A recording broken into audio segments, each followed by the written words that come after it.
February the 10th, 2024, and it is a Saturday. The Trump rallies, have you ever wondered how they go together? Well, since nobody else is going to do it, I thought we would just construct how you put together a Trump rally. They always start with him coming on stage, playing the January 6th anthem, which is basically a load of Trump extreme MAGA nutjobs who I think you could label as insurrectionists from January the 6th, and many of them are now inside jail.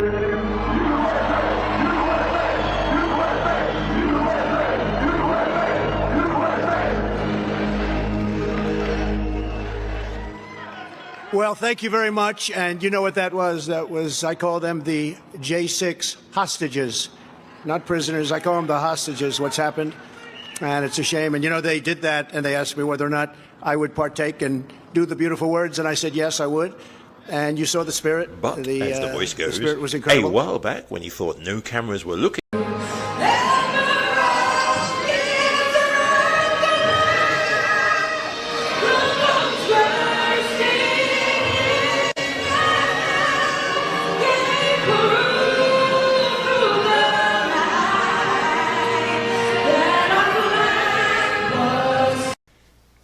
and while this song is on, he always brags about how the J6 rioters got more downloads than Taylor Swift. Fact is, it didn't. And when that came out, it went to the #1 song. It was beating everybody. It beat Taylor Swift. It beat Miley Cyrus, who was #1 and 2. They were #1 and 2. We knocked them off for a long time. He spends a few minutes talking about passing, what is it, that cognitive test. French fries, Melania, Mar-a-Lago, stealing documents, and how the audience wouldn't pass the exam, but because he is really smart, well, don't think he is, he aces it. Always says he aces the exam. Always aces. Be happy to hear. Our great football players going to be happy to hear this. I took a physical and I passed with flying colors, and I took a cognitive exam. I said, doctor, give me anything you want. I want to take it. I said to the doctor, it was Dr. Ronnie Jackson, I said, is there some kind of a test, an acuity test? And he said, there actually is, and he named it, whatever it might be. And it was 30 or 35 questions. The first questions are very easy. The last questions are much more difficult. Like a memory question, it's like you'll go person, woman, man, camera, TV. So they say, could you repeat that? So I said, yeah. So it's person, woman, man, camera, TV. Okay, that's very good. He always praises, for reasons best known to himself and Tucker Carlson, Viktor Orban, the leader of Hungary. When Trump actually remembers he's the leader of Hungary, because sometimes he says he's the most respected leader in Europe. He is not, and he's also not the leader in Turkey. Just stating some facts. We have no leadership on our side, but Viktor Orban, most respected man, probably the toughest man in Europe, maybe beyond Europe. He praises President Z and says he's very strong and rules over 1 billion people with an iron fist, and Hollywood couldn't find an actor as tough as President Z. Imagine President Xi's like central casting. There's nobody in Hollywood that can play the role of President Xi. The look, the strength, the voice. We will begin immediately negotiation. And I say, loosen up. I say, loosen up. I had a great relationship with him until COVID. Then I said, that's the end of that. But I did. It's good to have a good relationship with Putin and Xi and all these people. They have lots of nuclear weapons. And Kim Jong-un I had a good relationship with. He's a tough, smart guy. You know, when I call these people smart, the press always says, he said he was smart. I'm supposed to say they're not intelligent people. President Xi in China controls 1.4 billion people with an iron hand, no drug problems. You know why they have no drug problems? Death penalty for the drug dealers. Death. Okay. He praises Putin and says people say it's a bad thing. He gets along with Putin, but he thinks it's a good thing. I got along well with Putin. That's a good thing. He would have never gone in, but I got along well with Putin. That's a good thing. The thing with Trump, he always makes weird noises. And I'm not talking about the normal garbage which comes out, but it sounds like he's lifting weights with a, I don't get it. What is going on? It's like him and Caitlyn Jenner are locked in a cupboard and going, Mommy, I'll do it. Help me. And it's bad news. Bad things are happening. Mom, I'm sorry. And they're proud, they're clapping, they're going crazy. I can't do it, Mom, I can't. Boom. We always get the fetish moment where he says he doesn't like seeing President Biden at the beach and says he has a better body than Biden. Well, he does not. And also, is there any evidence that Trump can ride a bike? Just asking that. Trump could possibly be the only president who's ever been in the White House who doesn't like dogs and can't ride a bike. He's got a consultant somewhere. This is the worst consultant in politics that thinks he looks good in a bathing suit, right?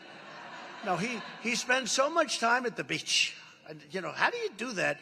And, you know, I have a much better body than him. But I'm not really sure that I want to expose it with the sun blaring down and the sand, the surf, the wind, you know. It's not a pretty sight. And one thing he does again, he's always got to make sure he ticks that box of praising the Jan 6 insurrectionists and calling them hostages. I tend to think this is the Marjorie Taylor Greene, the nod to Marjorie Taylor Greene part of his speech. Think of it, they're not in jail with the J6 hostages. I don't call them prisoners, I call them hostages. One thing Trump does is whine and whine and whine about court cases. Not how he has this capability of always picking particularly useless and ineffective lawyers. Alina Yabba Dabba Doo, there you go. Attacks prosecutors, judges and witnesses, and then praises the great Alphonsus Capone, also known as Al Capone, so just trying to be funny here, and brags he was indicted more than Capone. Don't Google how Al Capone eventually got caught. Today a judge put on a gag order.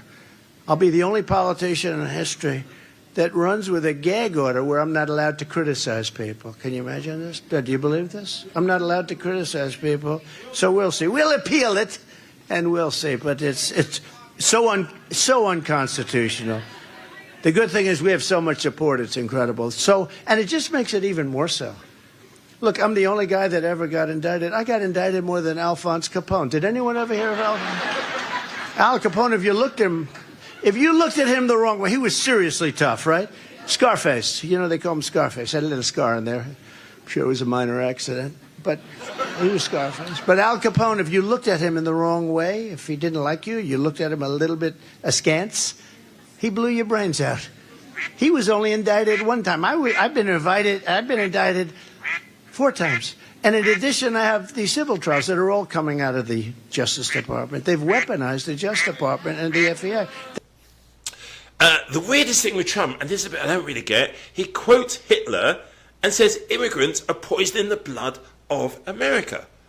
Well, it's really strange because his wife, Melania Trump, I would say potentially could be an immigrant. Am I wrong? I think I'm right. Country, when they do that, we got a lot of work to do. They're poisoning the blood of our country. That's what they've done. They poison mental institutions and prisons all over the world, not just in South America, not just the 3 or 4 countries that we think about, but all over the world. They're coming into our country from Africa, from Asia, all over the world. They're pouring into our country. Nobody's even looking at them. They just come in. The crime is going to be tremendous. The terrorism is going to be, and then we built a tremendous piece of the wall, and then we... He says he wants to be a dictator on day 1, 2, 3, 4, 5, and infinitum. Baker today in the New York Times, he said that I want to be a dictator. I didn't say that. I said I want to be a dictator for one day. He plays QAnon music. Audience members often make QAnon signs with their hands, and he talks about how America is a failing nation, which just is not true. It really isn't true. To anyone who's never been abroad, you go anywhere in the world, and America, American products, American names, American sports, American music, American movies, American cities, American culture, American food, American clothing, American cars is everywhere. It really is not failing. And a nation whose once revered airports are dirty, crowded mess. Yet you sit and wait for hours and then are notified that the planes won't leave. They just won't leave. And they have no idea when they will. They have no idea. Where ticket prices have tripled. They don't have the pilots to fly the planes. They don't have qualified air traffic controllers. And they just don't know what they're doing. And then he does this thing at the end, jumping. Where is that dance? I mean, I've heard it by 2 left feet, but where is that dance from? Is it like, you know, when you watch those dramas and they have to resuscitate somebody and they put the electric coat on? It's like, anyway, enjoy your next Trump rally.